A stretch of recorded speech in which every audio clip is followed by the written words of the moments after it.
Di video kali ini, kita akan membahas terkait core values berakhlak pada 7 tokoh pejabat publik. Yang pertama ada nilai berorientasi pelayanan, di mana sebagai aparatur sipil negara, kita harus mengetahui kebutuhan dari masyarakat dengan bersikap ramah, cekatan, solutif, dan dapat diandalkan. Pada nilai pelayanan ini, saya mengambil contoh tokoh Bapak Sudirman Said yang merupakan Menteri Energi dan Sumber Daya Mineral pada Kabinet Kerja. Saat ini, beliau menjabat sebagai Komisaris Utama PT Transjakarta sejak 18 Maret 2022. Bapak Sudirman mengatakan, setelah memahami beragam aspek strategis, beliau siap mendiskusikan dengan manajemen untuk upaya perbaikan dan penyempurnaan Transjakarta. Hal ini dibuktikan tepat pada 12 September 2022, Transjakarta resmi beroperasi selama 24 jam. Selanjutnya, nilai kedua yaitu akuntabel. Akuntabel berarti kita sebagai aparatur sipil negara harus bertanggung jawab atas kerjaan yang diberi. Pada nilai akuntabel ini, saya mengambil contoh tokoh pejabat yaitu Bapak Ridwan Kamil. Seperti yang kita ketahui, meskipun dalam kondisi berduka, Bapak Ridwan Kamil tetap menunaikan tanggung jawab beliau sebagai Gubernur Jawa Barat. Dengan ini, jelas Bapak Ridwan Kamil lebih mementingkan kepentingan negara dibanding kepentingan pribadi. Selanjutnya, nilai ketiga yaitu kompeten, di mana kita sebagai aparatur sipil negara harus memacu diri kita untuk mengembangkan kompetensi dengan belajar skill-skill baru yang linear dengan tugas jabatan kita.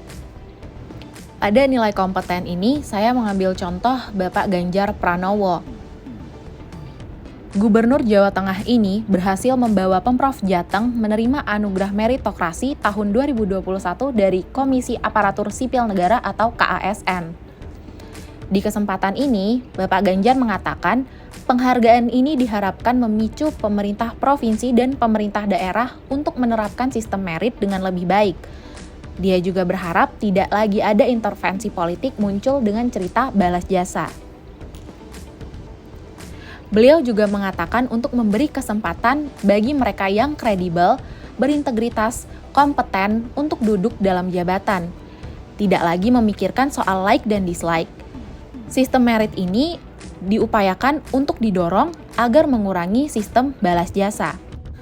Ketua KASN Agus Pramusinto juga mengatakan, anugerah meritokrasi ini adalah bentuk apresiasi tinggi terhadap instansi pemerintah yang telah berhasil menerapkan sistem merit. Pihaknya berharap acara ini dapat mendorong konsistensi dalam menerapkan sistem merit agar terus terjaga. Selanjutnya yaitu nilai keempat, harmonis, di mana sebagai aparatur sipil negara, kita harus membangun lingkungan kerja yang kondusif, dengan saling peduli, menghargai perbedaan, dan saling menolong. Pada nilai harmonis ini, saya mengambil contoh tokoh yaitu Bapak Jokowi, di mana meskipun beliau sangat sibuk dengan tugas dan jabatan beliau sebagai Presiden Republik Indonesia, beliau masih menyempatkan diri untuk membangun hubungan yang baik dengan memberikan atensi kepada masyarakat. Kelima yaitu loyal, di mana kita harus mengabdikan diri kepada negeri.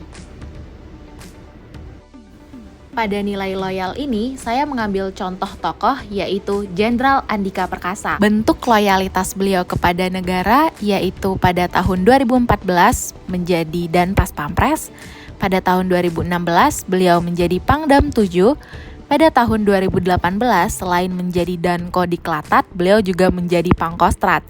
Dan sejak tahun 2018 hingga sekarang, beliau menjabat sebagai Kepala Staf TNI Angkatan Darat. Selanjutnya, nilai yang keenam yaitu adaptif, di mana kita sebagai aparatur sipil negara harus beradaptasi dengan kemajuan teknologi. Untuk nilai adaptif, saya mengambil contoh tokoh yaitu Bapak Nadiem Makarim.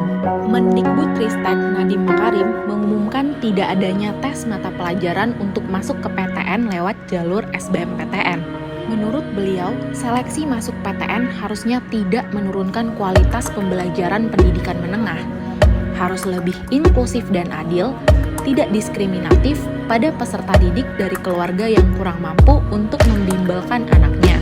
Hanya akan ada tes skolastik yang mengukur pada 4 hal, yaitu kemampuan bernalar, kemampuan potensi kognitif, penalaran matematika, dan literasi. Selanjutnya nilai yang terakhir dari akhlak yaitu kolaboratif, di mana kita sebagai aparatur sipil negara harus berkolaborasi atau berdiskusi untuk menemukan solusi dari masalah yang ada di kantor. Nilai kolaboratif ini saya menjadikan Ibu Sri Mulyani Indrawati yang merupakan Menteri Keuangan sebagai contoh tokoh. Di sini dapat kita lihat bahwa Ibu Sri Mulyani berkolaborasi dengan SD Negeri Kenari Jakarta Pusat untuk memperkenalkan bagaimana cara mengelola keuangan negara melalui role playing kepada para murid.